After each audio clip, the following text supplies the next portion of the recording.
students, welcome to our channel Electric Mantra. Today we will discuss AC through pure capacitive circuit या शुद्ध संधारित परिपथ में AC supply.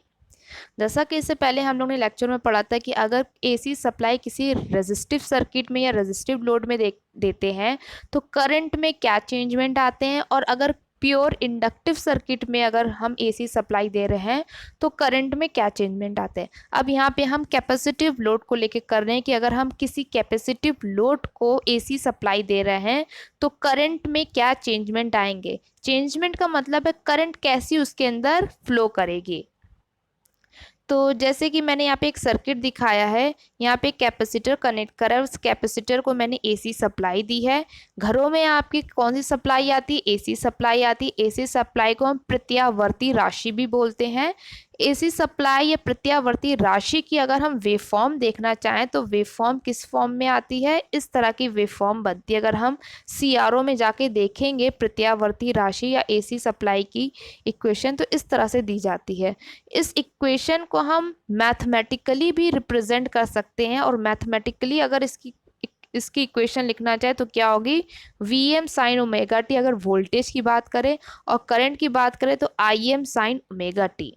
ठीक है, तो ये हमेशा याद रखिएगा। एक साइनोसोइडल, इसे हम साइनोसोइडल वेव फॉर्म बोलते हैं। इलेक्ट्रिकल में ये जो वेव का पैटर्न बनना है इसे हम साइनोसोइडल पैटर्न बोलते हैं। इसकी जो इक्वेशन होती है हमेशा Vm sign omega T voltage की होती है और Im sign omega T current के लिए होती है। तो यही AC सप्लाई हमने आपके कैपेसिटर में दी, जो कि हमें पता ही ऑलरेडी पता है कि इसकी इक्वेशन क्या होगी? Vm sign omega T. अब इसकी वजह से करंट फ्लो हुई। इस करंट की इक्वेशन देखनी कि कैसा करंट आ रहा है, क्योंकि करंट की अगर हमें जानकारी मिल गई तो हम इजीली पावर निकाल सकते हैं। पावर का फॉर्मूला क्या होता है? V इंटू आई। और पावर का हमें पता चल जाएगी तो हमें पता चल जाएगा कि एक अगर प्योर कैपेसिटिव लोड आपके घरों में लगा है तो वो कितनी पावर की खपत कर रहा है या कितनी पावर को कंज्यूम कर रहा है, वो हमें इजीली पता चल जाएगी। ठीक है, तो आप एनर्जी मीटर जो घरों में लगाते हैं उसकी मदद से देखते हैं। तो यहाँ पे पॉइंट्स क्या क्या लर्न करने। पहला पॉइंट याद रखना है कि करंट हमेशा वोल्टेज से लीड करती है। लीड का मतलब क्या? आगे बढ़ी रहती है, आगे रहती है। वोल्टेज से आने से पहले ही करंट इसमें आ जाती है, पहले से ही ऑलरेडी करंट आ जाती है। और कितने टाइम पे आती? 90 डिग्री। डिग्री यहाँ पे आप लोग बोलेंगे 90 डिग्री क्यों बोल रहे हैं, मीटर सेंटीमीटर क्यों नहीं बोल रहे? वो इसलिए क्योंकि यहाँ पे इक्वेशन देखिए आपकी क्या है, ट्रिग्नोमेट्री साइंस में है, जैसे कि साइन कॉस इस फॉर्म में आएगी। और आप लोगों ने पढ़ा होगा ट्रिग्नोमेट्री में क्या रहता है, हमेशा एंगल्स दिए रहते हैं, तो इसलिए यहाँ पे हम एंगल लेके चलते हैं। तो कितना है वोल्टेज और करंट में कितना डिफरेंस रहेगा? 90 डिग्री। दूसरा क्या हमें पॉइंट याद रखना है? Phase difference. फेज डिफरेंस आप लोग समझ सकते हैं, वोल्टेज और करंट में कितना दूरी है आपस में, उसको हम फेज डिफरेंस बोलते हैं। तो कितनी 90 डिग्री की रहती है। मतलब मान लीजिए अगर ये वोल्टेज की लाइन होगी तो करंट की लाइन कैसे बनेगी? हमेशा 90 डिग्री की बनेगी। ठीक है, या तो ऊपर बनेगी या फिर नीचे बनेगी। वोल्टेज इक्वेशन आपको पता ही है, V equal to V M sine omega T. Current की इक्वेशन हमें डेरिवेशन के थ्रू निकालते हैं, जो कि ये आएगी I equal to I M sine omega T plus 90 degree. यहाँ पे 90 डिग्री क्या रिप्रेजेंट कर रहा है कि वोल्टेज और करंट के बीच में कितना दूरी है या कितना एंगल बन रहा है। और यहाँ प्लस रिप्रेजेंट कर रहा है कि हमेशा करंट जो है पहले आ जाएगी। इंडक्टिव सर्किट में -90 लगा था, माइनस वहां रिप्रेजेंट कर रहा था, हमेशा पीछे रहती, करंट हमेशा पीछे रहेगी। वोल्टेज आ जाएगा, वोल्टेज के थोड़े देर बाद करंट आएगी। लेकिन कैपेसिटिव में हमेशा करंट पहले आ जाती है, वोल्टेज बाद में आता है, इसलिए हमने +90 से रिप्रेजेंट करते हैं। इसमें पावर फैक्टर अगर पूछा जाए तो पावर फैक्टर हमेशा इसका 0 रहता है। आगे इसमें हम डेरिवेशन देखते हैं।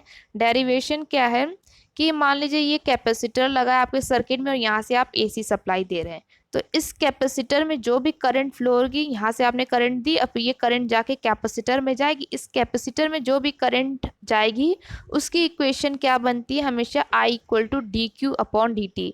या अगर आपने चैप्टर 1 में पढ़ा होगा कि करंट को हमेशा फॉर्मूला क्या होता है? Q अपॉन टी, तो हमने उसे D Q upon D T लिख दिया। फिर D upon D T, Q की जगह हमने लिख दिया CV। क्यों? क्योंकि हमने चैप्टर 1 में पढ़ा था कि कैपेसिटर का एक फॉर्मूला पढ़ा था, Q इक्वल टू CV होता है, तो वही चीज़ हमने यहाँ पे लिख दी, Q इक्वल टू CV।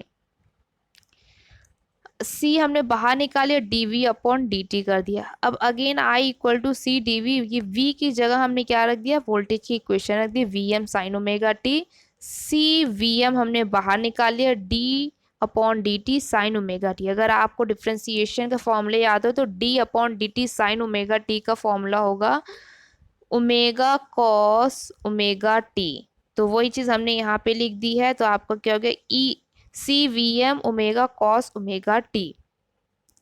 ये सी और ओमेगा को हमने नीचे करके लिख दिया। अब आप कहेंगे ये कैसे आया, अगर आप V upon V M upon I omega C को सॉल्व करेंगे तो यही बनकर आएगा, C V M omega cos omega T. बस लिखने का पैटर्न चेंज हो जाती है, चीज़ वही आती है। अगर आपको मैथ अच्छे से आती है तो आप इजली समझ जाएंगे। फिर आगे बढ़ते हैं। इस V M upon omega C को हमने आई एम मान लिया है, और ये हमारी करंट की इक्वेशन आ गई। करंट की इक्वेशन क्या आई, I equal to I M, max लिख दीजिए, आई एम लिख दीजिए, साइन ओमेगा टी प्लस 90। आपकी करंट की इक्वेशन हमें पता चल गई, वोल्टेज भी पता चल गया। अब हम इजिली क्या है, पावर निकाल सकते हैं। अब यहाँ फेजर डायग्राम की बात है, यहाँ वोल्टेज की इक्वेशन क्या है, हमें पता है V equal to V M sine omega T. इसी चीज़ को, ये जो आपके यहाँ पे एंगल्स होते हैं, इसी एंगल को लेकर हम फेजर डायग्राम्स बनाते हैं अपने। तो हमने सबसे पहले वोल्टेज उठाया, क्योंकि वोल्टेज ही दे रहे हैं ना हम लोग। तो वोल्टेज का जो एंगल है कितना है, ओमेगा टी, और ओमेगा टी को ही हमने क्या लिया, एक रेफरेंस स्टार्टिंग पॉइंट लिया है। तो वोल्टेज में या और स्टार्टिंग पॉइंट में कोई डिफरेंस दिख रहा है नहीं, तो हमने V उसी पे बना दिया। फिर आती करंट की बारी। करंट देखा I equal to omega T से कितना है, 90 डिग्री है। तो आपके दिमाग में आएगा 90 डिग्री, तो या तो ऊपर भी बन सकता है, नीचे भी बन सकता है, ठीक है। फिर आपका ये डाउट क्लियर करने के लिए यहाँ प्लस लगा, प्लस का मतलब है ऊपर। आपको मैंने इससे पहले वाली वीडियो में बताई था, अगर यहाँ पे अगर प्लस लगा होगा यहाँ पे, कभी भी यहाँ प्लस लगा दिख जाए तो हमेशा एंगल इधर से ओपन करेंगे, और अगर निगेटिव बना हुआ दिख जाएगा तो हमेशा एंगल नीचे से करेंगे। तो आप देख सकते हैं कि इस डायग्राम से देख सकते हैं करंट पहले आ रही है, वोल्टेज बाद में आ रहा है। तो इस फेजर डायग्राम से आपको पता चल जाएगा। ये फेजर डायग्राम पूछा जाता है, और ये भी पूछा जाता है, एंगल भी पूछा जाता है, कितने एंगल पे ये एक दूसरे से अलग रहते हैं। तो वोल्टेज और करंट के बीच में अगर एंगल देख रहे होंगे, कितना डिफरेंस आ रहा है, 90 डिग्री का डिफरेंस आ रहा है। फिर वेव फॉर्म के थ्रू मैंने यहाँ बताना चाहा है कि ये ग्रीन कलर की जो वेव फॉर्म है, वोल्टेज की वेव फॉर्म है, जिसकी इक्वेशन है V M sine omega T. Current की वेव फॉर्म अगर बनाना चाहेंगे तो करंट क्या है, जीरो से तो नहीं स्टार्ट होगा ना, वोल्टेज के बाद होगा, क्योंकि हमने पढ़ाई कैपेसिटिव में हमेशा करंट पहले ही से आ जाती है। तो यहाँ पे मैंने पहले से ही करंट की वेव फॉर्म बनाई है। ऑरेंज कलर की जो वेव फॉर्म वो करंट की वेव फॉर्म है। देखिए पहले करंट की वेव फॉर्म, अगर हम यहाँ से चलेंगे तो पहले करंट की आएगी, फिर वोल्टेज की आ रही है वेव फॉर्म, और इन दोनों वेव फॉर्म के बीच का जो डिफरेंस है उसे हम 90 डिग्री बोल रहे हैं। इसी को हम फेज डिफरेंस बोलते हैं। आगे हम पावर की बात करते हैं। अगर एक कैपेसिटिव में पावर कैलकुलेट करना रहता है तो हम कैसे कैलकुलेट करते हैं, P equal to V into I होता है। वोल्टेज की इक्वेशन हम लिख देंगे V M sine omega T, और करंट की इक्वेशन लिख देंगे I M sine omega T plus 90। Again V M और आई एम एक तरफ कर लेंगे, साइन ओमेगा टी इधर आ गया, साइन 90 प्लस ओमेगा टी इधर आ गया। फिर क्या है, V M sine I M इधर आ गया, साइन ओमेगा टी। अगर आप ट्रिग्नोमेट्री को याद करिए तो उसमें क्या हो रहता है, साइन 90 प्लस ओमेगा टी क्या होता है, कॉस ओमेगा टी होता है। तो यहाँ पे ये लिख दिया मैंने। फिर V M I M upon two, नीचे 2 ऊपर 2 से मैंने मल्टीप्लाई और डिवाइड करा। क्यों, क्योंकि आपने एक फॉर्मूला पढ़ा होगा 2 साइन ए कॉस ए का फॉर्मूला।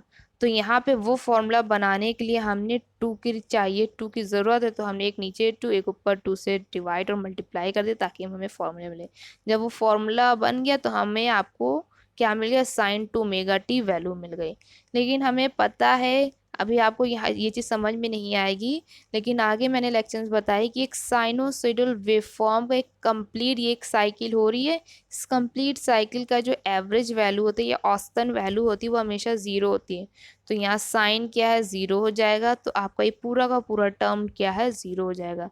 तो यहाँ पे पावर आपकी कितनी आ रही है, ज़ीरो पावर।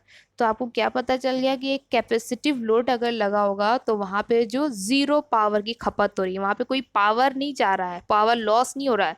बस कैपेसिटिव लोड क्या करता है, जो भी आप चार्ज या करंट दे रहे होंगे उसे अपने में स्टोर कर लेगा, और वक्त आने पे जब वो पूरा चार्ज हो जाता है तो जब आप कोई भी यहाँ पे लोड लगाएंगे तो वो सारे के सारे चार्ज को देने लगता है। और इसका काम दूसरा कुछ नहीं होता कि ये लॉसेस वगैरह में एडिशनल अपना काम नहीं करता है। आई होप मेरा वीडियो आपको समझ में आया होगा। If you like my video please do subscribe and do comments. Thank you.